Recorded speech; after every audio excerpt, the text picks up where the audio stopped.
तो दोस्तों इससे पहले मैं आप लोगों को बताऊं कि जॉन सीना और सीएम पंक के मैच में क्या हुआ।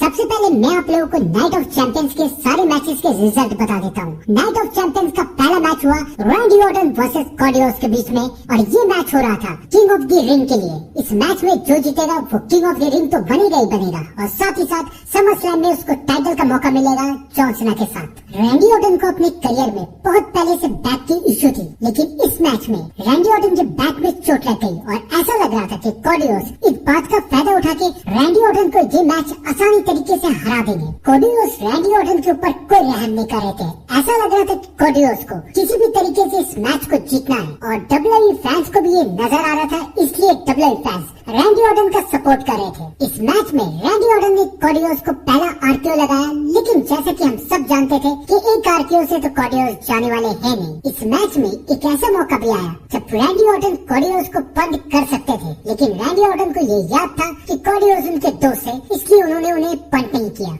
और उसके बाद वो वर्ड जो हम सब जानते थे, रैंडी ऑर्टन ने टर्न बकल खोल दिया और उसके बाद कॉडियोस ने रैंडी ऑर्टन को टर्न बकल पे धक्का दिया। रैंडी ऑर्टन के रिब्स में चोट लगी, कॉडियोस ने क्रॉसरोड लगाया और इस मैच के विनर बन गए कॉडियोस। और अब समर स्लैम में कॉडियोस जॉन सीना को चैलेंज करेंगे। डब्ल्यूडब्ल्यूई नाइट ऑफ चैंपियंस का नेक्स्ट मैच था रकीन वर्सेस रिया का मैच। ये मैच था स्ट्रीट फाइट मैच, यानी कि इस मैच में सब कुछ अलाउड था। इस मैच में रॉक्सेन ने भी इंटरफेयर करके रकीन को जिताने की कोशिश की, लेकिन जैसा कि मैं इस मैच के बारे में बता चुका था कि इस मैच में रिया रिप्ले ही जीतेगी, वैसा ही हुआ। रिया रिप्ले ने रॉक्सेन को टेबल के ऊपर से हिप टाइट लगाया और इस मैच की विनर बन गई। डब्ल्यूडब्ल्यूई नाइट ऑफ चैंपियंस का नेक्स्ट मैच था Sammy Zayn versus Karrion Kross का मैच और इस मैच का रिजल्ट मुझे स्पेशली देखना था कि इस मैच में आखिरकार होता क्या है। ये मैच मुझे स्पेशली काफी अच्छा लगा। इस मैच में कैरियर क्रॉस ने सैमी ज़ेन को डिस्ट्रैक्ट करने की बहुत कोशिश की, लेकिन इस मैच के आखिरी में सैमी ज़ेन ने कैरियर क्रॉस को हरा दिया और इस मैच के विनर बन गए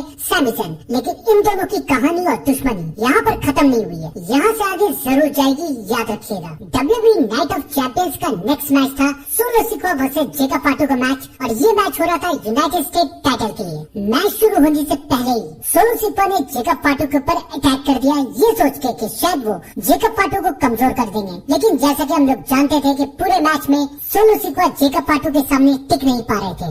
ये तो कंफर्म था कि इस मैच में बिना किसी के मदद के बिना सोलो जीत नहीं पाएंगे। इस मैच में टांगा लुआ भी आए सोलो की मदद करने के लिए, लेकिन तब भी जेकब फाटू इस मैच में हारे नहीं। लेकिन उसके बाद इस मैच में सोलो की मदद करने के लिए आए हिको लिवा, जो कि टामा टुंगा और टांगा लियो के ब्रदर है। और इसके बाद सोलो ने जेकब फाटू को हरा दिया और सोलो बन गए न्यू यूनाइटेड स्टेट चैंपियन। लेकिन अगर हम लोग बात करें हिको लिवा की, तो उसकी मुलाकात बहुत जल्दी रोमन रेंस से होने वाली है और हम ये कह सकते हैं कि शायद रोमन रेंस हिको लिवा के सामने जरूर आएंगे। आपको क्या लगता है? कमेंट में जरूर बताइएगा। तो आइए दोस्तों, आप जानते हैं कि जॉन सीना और सीएम पंक के मैच में क्या होगा। इस मैच में बहुत कुछ हो सकता है, सरप्राइजेस और रिटर्न इस मैच में भरे हुए हैं। तो आइए जानते हैं कि इस मैच में क्या क्या हो सकता है। जॉन सीना और सीएम पंक के मैच में सबसे ज्यादा चांस तो ये है कि जॉन सीना इस मैच के विनर बन के सामने निकलेंगे। समर स्लैम आने वाला है और समर स्लैम से पहले जॉन सीना अपना टाइटल तो हारने से रहे, तो मुझे लगता नहीं है कि जॉन सीना सीएम पंक से अपने टाइटल को हारेंगे। अगर डब्ल्यूडब्ल्यूई अपने फैंस को एकदम शॉक करना चाहे,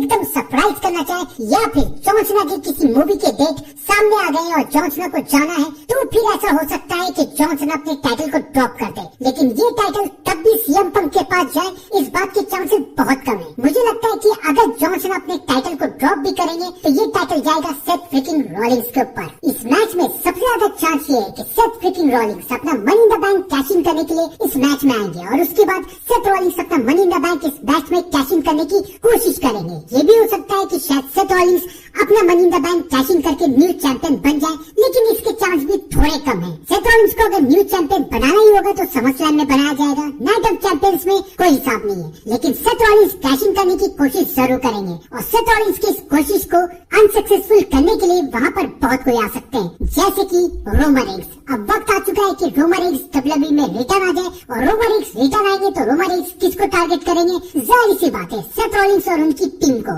लेकिन रोमन रेंस अकेले हैं और सेथ रॉलिंग्स के साथ उनकी टीम है, तो रोमन रेंस को भी अब अपनी टीम चाहिए। तो रोमन रेंस की टीम में ज़िला फाटू रह सकते हैं, जिनके बारे में काफी बार ये रूमर्स आ चुकी है कि वो रूमरेस के साथ डेब्यूट करने वाले हैं, या फिर द बीस इनकारे ब्रॉक लेसनर भी रह सकते हैं रूमरेस की टीम में, क्योंकि ब्रॉक लेसनर को भी पॉल हेमन से बदला लेना है। पॉल हेमन ने ब्रॉक लेसनर को भी तो धोखा दिया है। या तो रूमरेस, सीएम पंक, इन दोनों की भी टीम बन सकती है, लेकिन इतना तो कंफर्म है कि सेथ रॉलिंस की टीम से लड़ने के लिए रूमरेस रिटर्न जरूर आएंगे। तो आप लोग भी कमेंट में जरूर बताइए कि आपको क्या लगता है क्या होगा। बने रहिएगा मेरे साथ नाइट ऑफ चैंपियंस के लाइव अपडेट में। तब तक के लिए thank you and good bye.